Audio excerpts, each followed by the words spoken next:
Orange Conference?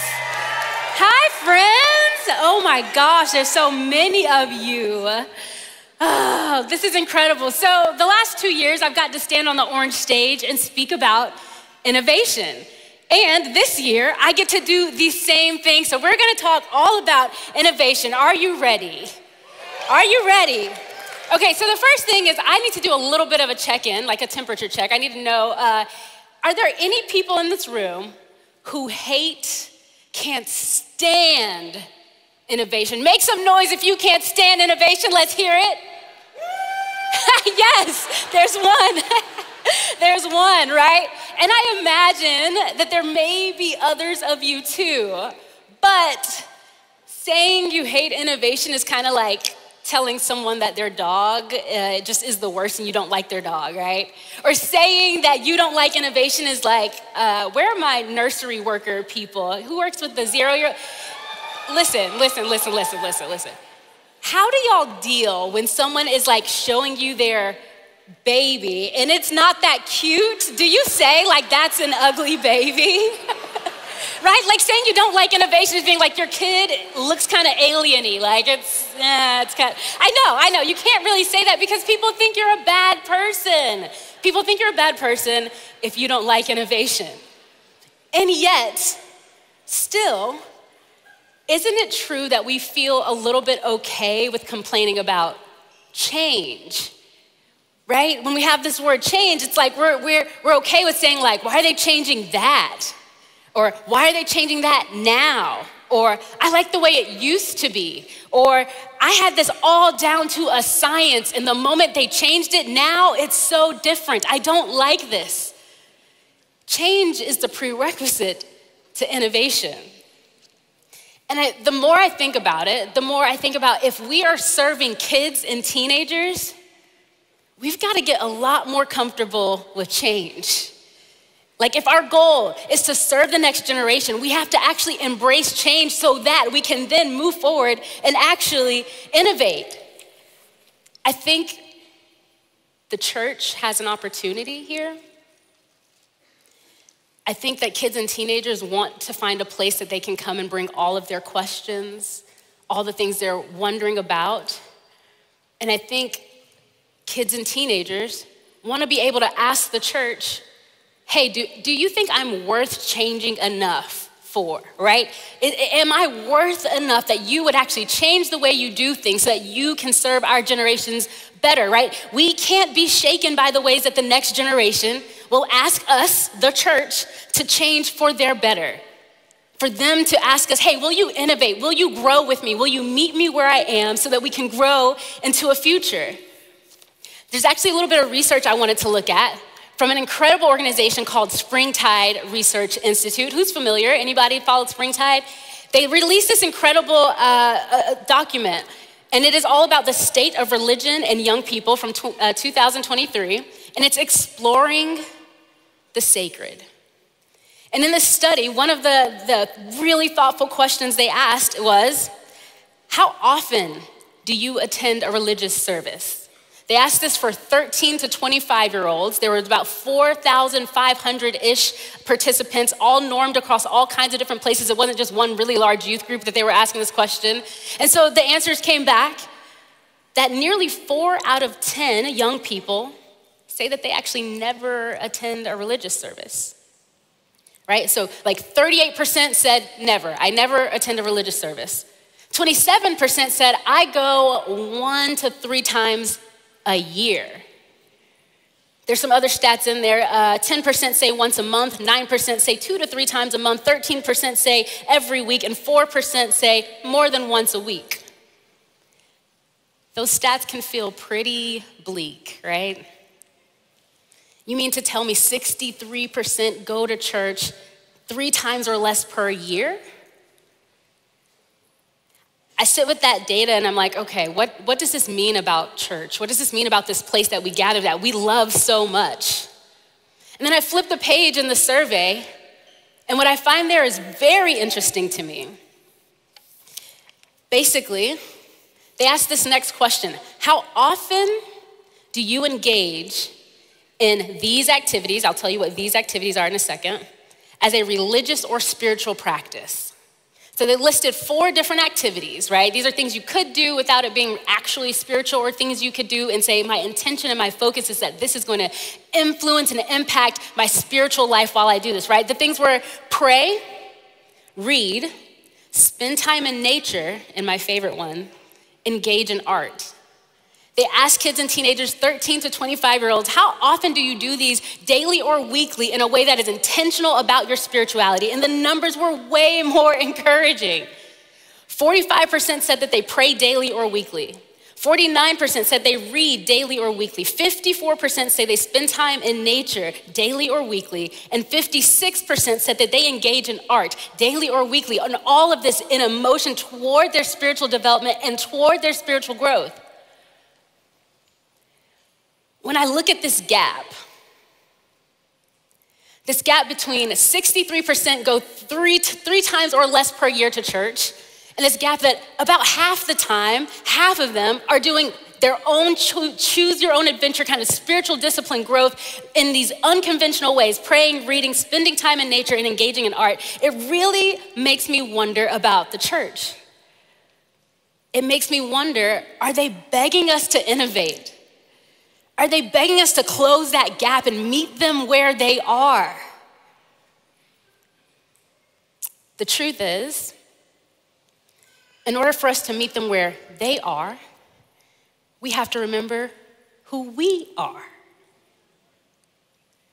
Right? That's the only way to say, like, okay, I see this gap. I don't want to fill this gap with just doing the most trendy, fun, exciting thing just to fill the gap to say, hey, look over here. It's really fun. You should do your spiritual disciplines over here with us. No, we don't want to just fill the gap. We actually have to set our hearts and our minds and our intention and our mission on something before we decide what it is. I mean, maybe another way to say it is that when you're ready to innovate, the first question that you ask yourself matters. It's not how or what, it's who. It's who. It's easy for us to say, like, what do? I want to innovate. But maybe the better question is, who am I? Who is my ministry? Like, who are we? What is it that we're doing? When we remember who we are, it reminds us of who we can become.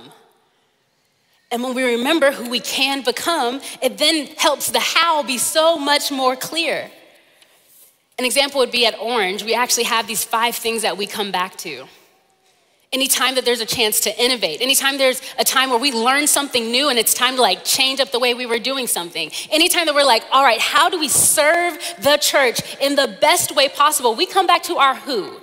Right? Our who are these 5 things that we constantly think really help serve your churches, your communities, your families. We are so passionate about resourcing you so that you can go forward and invite families and kids and teenagers to your ministry.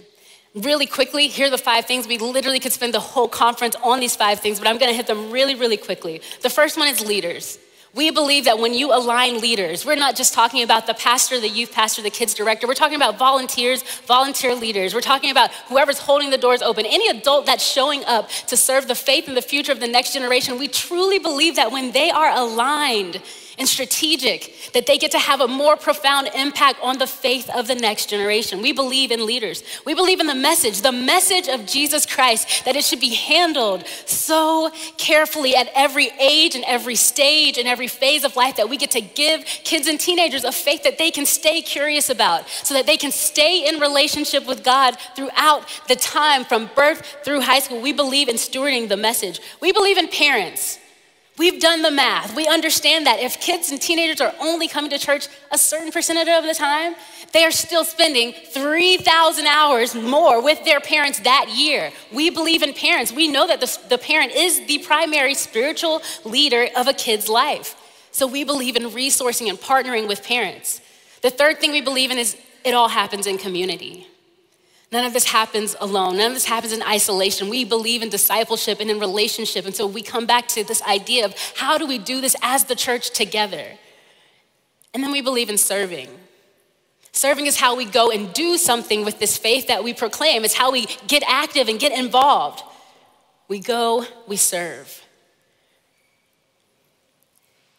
So then once you're clear on who you are, how do you innovate?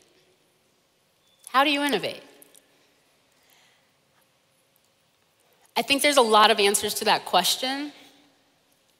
When I think about the season that the church at large is in right now, and also Orange specifically, as Amazing Life is in right now, I think that there's a lot of power when we learn to tell our stories back to each other. There's this metaphor that's so clear in my mind for this, that in order for us to innovate and tell our stories back and forth to each other the way that God calls us to remember and reimagine, is that it's gonna take anchors and kites. It's gonna take anchors and kites. We have these stories where we remember who we were and we remember where we came from. It sounds a lot like what's happening in Deuteronomy when God's like, hey, remember, only be careful to watch yourselves closely so that you do not forget these things that your eyes have seen, or let them fade from your heart as long as you live. Teach them to your children and to their children after them. God calls us to remember his faithfulness and his goodness. Remember, an anchor. But I think God also calls us to reimagine, a kite. This idea of what's possible, what else is out there, what else could happen. It's like Ephesians 3:20, it says, now to him who is able to do immeasurably more than all we can ask or imagine, according to his power that is at work within us. To him be the glory in the church and in Jesus Christ throughout all generations forever and ever, amen. We need anchor storytellers and kite storytellers. Anchor storytellers are the ones who know the ins and outs of your organization. Like your missional words, the ones that are on the wall or on your letterhead or in the email signature. No, they know those words at their core, and they can talk about how those words play out in the identity of your ministry, of your church, of your mission. Anchor storytellers, they have history.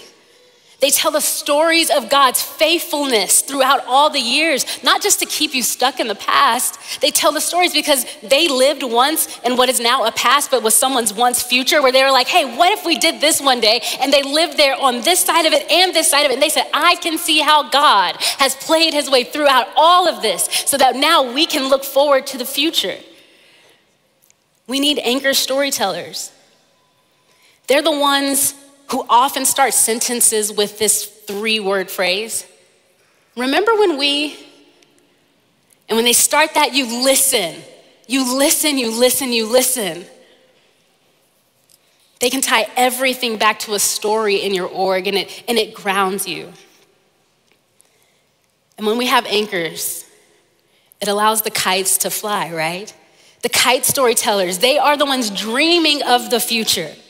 They are not just heads in the clouds. They are literally the ones learning the specifics of how to surf the winds of time in order to do more and imagine more and to go forward into possibility. We need the kite storytellers. They start stories with this 3-word phrase. What if we, and then you listen and you listen and you listen to the remember when we and the what if we, and when those things come together, we get this beautiful picture that shows us here's how we can go forward and not just put our identity in some wishy-washy thing. No, put our identity in something that has anchors, like parents, like the message, like leaders, like community, like serving. Put your identity there so that you can then go try all of the things and not be afraid that the things you try are gonna damage who you are. We need kite storytellers. I think kite storytellers, they hear about what God could do and remind those of us who sometimes can think small that God can actually do more. We need them. We have to listen to them. We need both. Because honestly, if you only have one, right? If you only have anchors, yes, you will be steady, but you're not going any further than you've already been. Yeah, you need anchors, but if you only have anchors, there will be no progress. You'll only be reliving the glory days. It'll be rigid and unloving and unmovable if you only have anchors. But then if you have no anchors, like none at all, then our kite friends, they're going from anything is possible to everything is possible. I'm gonna do it all. To actually nothing actually got done because it was all too possible and I just didn't. There was nothing to like tether, right? Raise your hand. Yeah, they're confessing over here. That's awesome. If you have no anchors, there's no reflection, there's no pause, there's no moment to say, hey, do we need to change course? Do we need to go another way? Do we need to stop for a second to think about where we're going? We need the anchors. You need the time to recalibrate. Anchors give us breathing room. But if then you only have kites, well, it gets any kites in here who are like, yeah, I see the hands. I see that hand. They're impressionable. You can be gullible, you can be flighty, you can be uncommittal, right? All of these different things. But then if we have no kites, then we don't dream at all. If we have no kites, we have no vision for the future, no hope of what's even possible. We have no way to ride the winds of change if we don't have any kites. You see, innovation is only as good as the problems that it actually solves. In other words, don't just innovate for innovation's sake. The goal of our innovation is love, because we love the church and we love families and we love the next generation.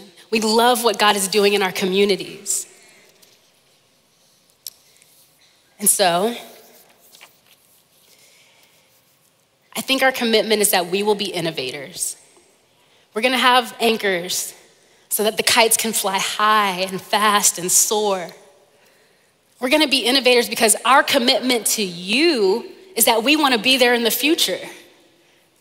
We're gonna be innovators because we believe in the power of combining two unlike things: home and church, art and science, parents and volunteers, faith and character. We believe when you combine these things, you get a chemistry, an alchemy, a catalyst. Something new can happen when you combine these things. We're gonna be innovators because there's just gotta be more to the story if we're honest. This last year has been hard, and I don't want the story to end where it is. Innovation dares to say like, oh no, there's more to hope for. So we're gonna keep innovating. Jean Kerr defines hope in this way. Hope is the feeling that the feeling I have right now isn't permanent.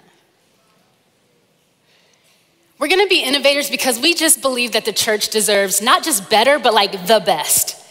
Like, why do we have to go everywhere but the church to find the best thing on the market, the best thing happening in culture, right? We're gonna be innovators because we believe the church deserves the best. And to be honest, I think Orange Amazing Life as a company, you as your churches, I think we're gonna also commit to innovation because the opposite is very less appealing. If we don't commit to innovation, we're committing to we're just gonna die out with the times. We're just gonna settle for mediocre. We're just gonna become a commodity. We're just gonna remain the same. No, who wants any of that? No, we are committing to becoming innovators.